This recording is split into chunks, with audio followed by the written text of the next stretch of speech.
Hi, I'm Erin Otan, Director of Research Programs at Z Prime, and I'm here with Laurent Schmitt, the Secretary General of ENTSO-E.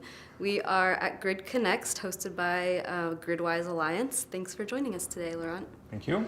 Broadly speaking, what are some of the biggest opportunities, areas for change that you see coming about in 2019 in the utility industry in general in Europe? So generally speaking, in Europe, we are all embarked towards decarbonizing our system and bringing further renewable at various scale of the transmission and distribution grids of Europe. That raise new challenges because I would say the last steps which have been made up to, I would say, levels of 10-20% of renewable into the system, and now we are heading towards more 50%, 60%. And that definitely raise a further operational challenge on how do you integrate this renewable into the markets, how do you manage these intermittent flows, larger amount of congestion into the systems. So that starts to basically require to transform the European system more deeper to what we did in the past. Mm-hmm. And I saw your talk this morning, and you were talking about, well, it seems like in Europe, the renewable integration is happening a lot faster than it's happening in the US. So how do you really plan for and accommodate that integration? So yes, we are in Europe fully committed towards the decarbonization, and I'm hearing more and more from our political environment towards heading with the full electrical system decarbonization in 2050, with some countries making commitments towards that full decarbonization. We look at that through various perspectives. The perspective of building the grid itself and planning, I would say, the amount of wires and connections to be built at the pan-European scale to be able to cope with large amount of wind coming offshore, but also solar progressively emerging into the distribution system at large scale. And on the other side, we also do see growing penetration of electrical vehicles, which themselves cause new challenges in terms of management of capacity, congestions into the systems, and finding new ways of smartly charging these systems. So apart from planning the grids, there's also a lot of elements related to changing our operating modes, our market designs to facilitate these very large amount of distributed energy resources into our systems. Mm-hmm. And so I would imagine that having so many different countries that have to collaborate, that brings different challenges. How do you foster collaboration among all the European countries? Yeah, it's a bit of a uniqueness of Europe is a lot of the energy strategy and the security of supply remain managed by the countries themselves, and we are more working at ENTSO-E into bringing these various visions together and basically integrate these visions together in sharing certain country strategies, being more around renewable, others being more around solar and electrical vehicles. So basically the ENTSO-E is an organization, an association where TSOs, transmission system operators, come together, share their visions, do joint calculations, do build digital and IT systems to be able to manage that integration of various energy strategy at a European level. And so in the US, we've had, hurricanes, wildfires, a lot of natural disasters that have shown us that we really need to plan for resiliency. What issues have you seen in Europe that have shown that you need to really plan for resiliency?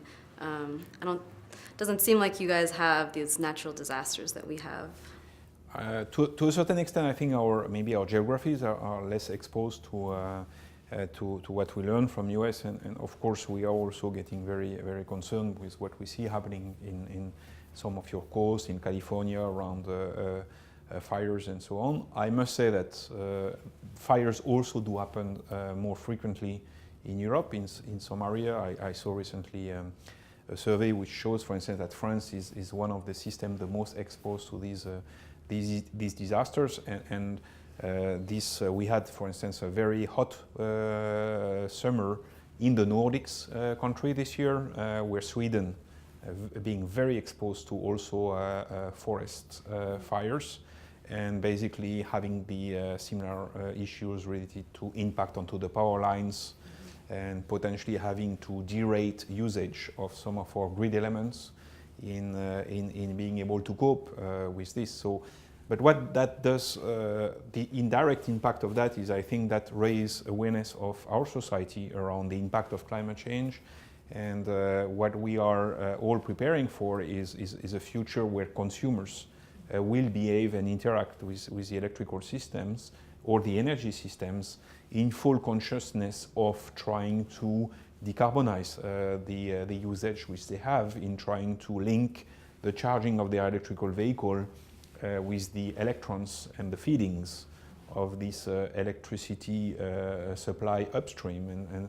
And so, to a certain extent, what we see is that these catastrophes have direct impact onto our infrastructure, and we need to be more resilient from that point of view.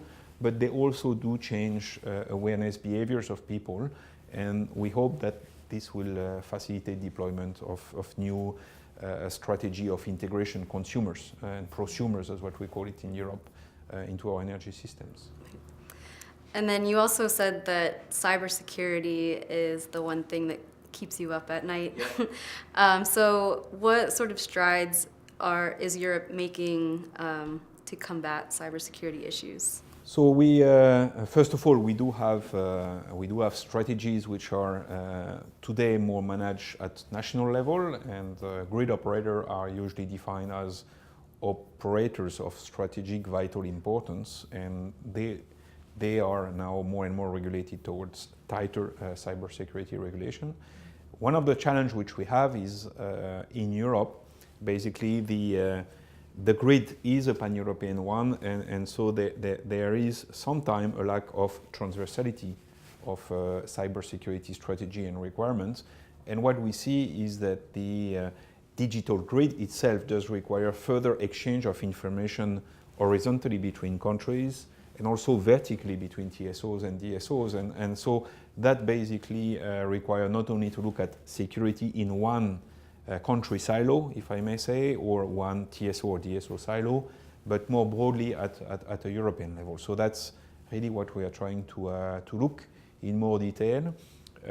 We see our system having a much larger digital surface, so potentially being more open to attacks, and we cannot ignore that. So that means that there is a need for having a constant upgrade fight for that improvement of cybersecurity requirements, and thinking our system design so that it is cyber secure.